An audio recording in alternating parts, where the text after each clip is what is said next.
Assalamualaikum warahmatullahi wabarakatuh. Apa kabar Ananda Solih-Soliha? Semoga kalian semua dalam keadaan sehat walafiat. Amin, Allahumma amin. Baiklah, kita masuk ke pembelajaran tema 8, lingkungan sahabat kita, subtema 3, usaha pelestarian lingkungan, pembelajaran 2, muatan IPA dan SBDP. Baiklah, simak penjelasan berikut ini. Pertama-tama kita akan pelajari muatan IPA. Air sangat penting bagi kehidupan kita. Setiap hari kita menggunakan air. Bagaimana jika kualitas air yang kita gunakan tidak memenuhi standar?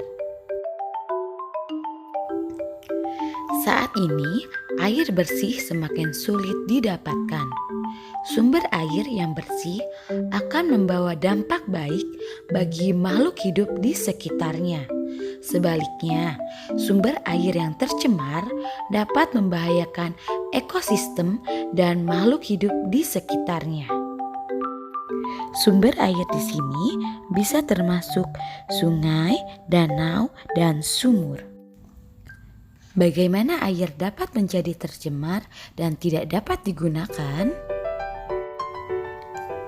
Berikut ini adalah beberapa penyebab pencemaran air. Penyebab yang pertama adalah kebiasaan membuang sampah ke sungai.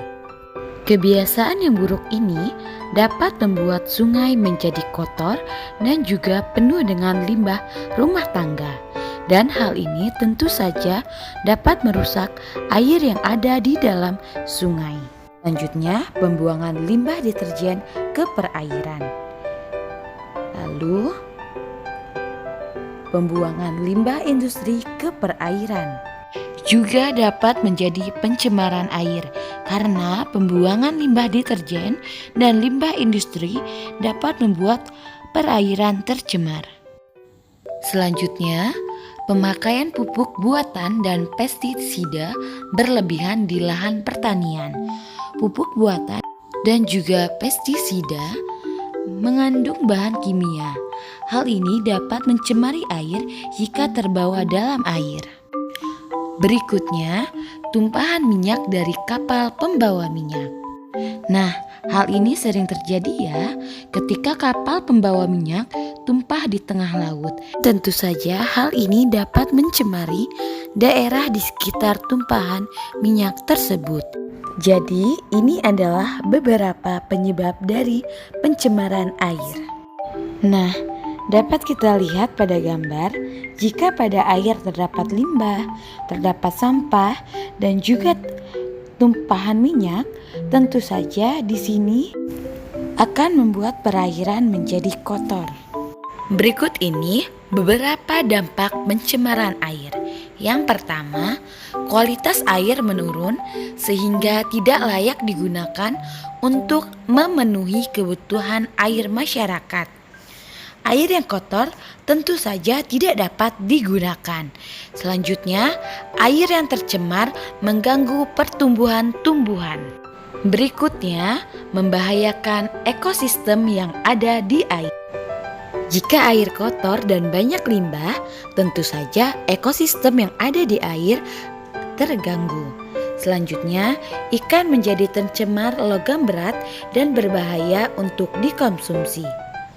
Dan dampak yang terbesar adalah dapat menyebabkan krisis air bersih sehingga manusia sulit mendapatkan air bersih. Jadi, ini adalah dampak dari pencemaran air. Berikut ini adalah beberapa tindakan untuk mengurangi krisis air bersih. Yang pertama adalah menghemat penggunaan air. Yang kedua, membuat lubang resapan atau biopori.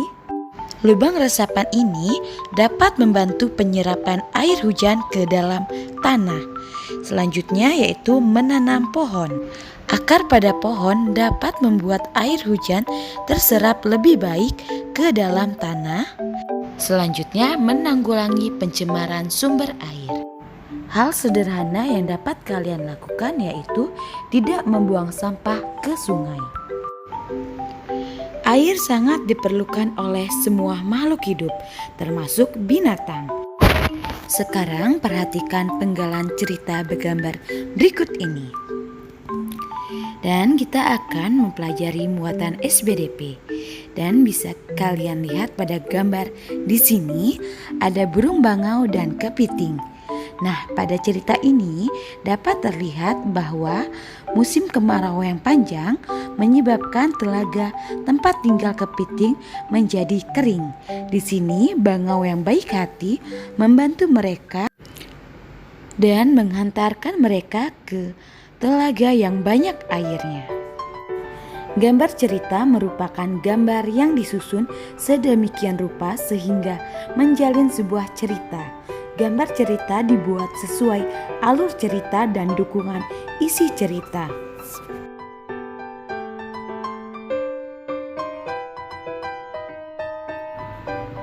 Berikut ini adalah ciri-ciri gambar cerita. Yang pertama, gambar dilengkapi dengan balon, teks atau dialog. Yang kedua, gambar disajikan sederhana. Selanjutnya, membuat gambar lebih banyak daripada tulisan. Lalu, gambar-gambar menceritakan urutan cerita. Selanjutnya, gambar memberi gambaran singkat tentang isi cerita. Dalam membuat gambar cerita mempunyai dua teknik. Yang pertama, teknik kering.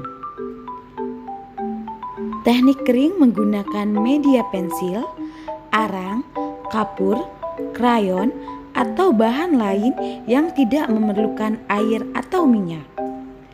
Dan yang kedua yaitu teknik basah.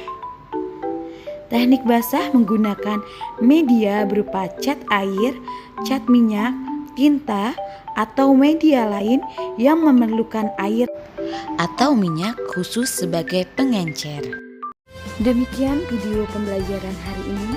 Semoga Ananda dapat memahaminya. Bunda akhiri, wassalamualaikum warahmatullahi wabarakatuh.